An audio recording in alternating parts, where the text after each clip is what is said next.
Second Republic, দ্বিতীয় প্রজাতন্ত্র প্রতিষ্ঠার লড়াই। সেই নতুন বাংলাদেশ হবে ক্ষমতার ভারসাম্য, বিকেন্দ্রীকরণ এবং জবাবদিহিতার বাংলাদেশ।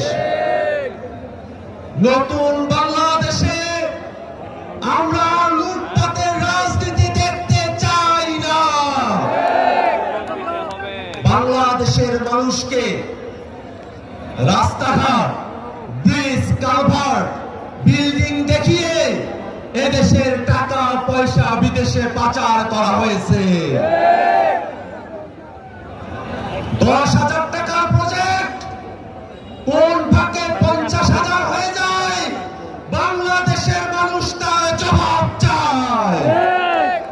ভাইরা আমার, আমরা নতুন যে বাংলাদেশ প্রতিষ্ঠা করতে চাই, সেই বাংলাদেশে যে কোনো উন্নয়ন প্রকল্প, যে কোনো ধরনের প্রজেক্ট, সেটা যত ছোট হোক আর বড় হোক, প্রত্যেকটা জায়গার প্রতিটি পয়সার হিসাব জনগণের কাছে ঘোষণা করতে হবে।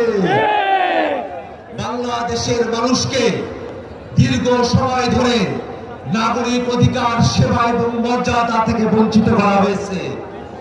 বাংলাদেশের মানুষ থানায় গিয়ে হয়রানির শিকার হয়, পাসপোর্ট অফিসে হয়রানির শিকার হয়, সচিবালয়ে হয়রানির শিকার হয়, শিক্ষা সেবার জন্য বোর্ডে গেলে হয়রানির শিকার হয়। বাংলাদেশের মানুষ আইডি কার্ড পরিবর্তন করতে গেলেও হয়রানির শিকার হয়। আর এই বাংলাদেশের মানুষকে রাষ্ট্রীয় সেবার ক্ষেত্রে আমরা হয়রানির মধ্যে রাখতে চাই না।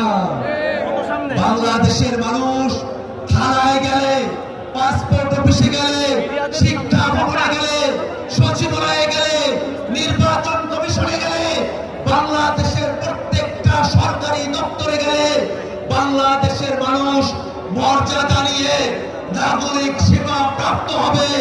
এই নতুন বাংলাদেশ আমরা বিনির্মাণ করতে চাই। ভাইরা আমার, এই নতুন বাংলাদেশকে নিয়ে দেশি বিদেশি নানা ধরনের ষড়যন্ত্র চলছে।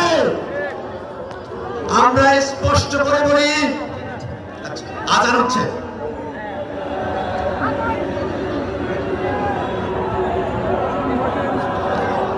আজান হচ্ছে।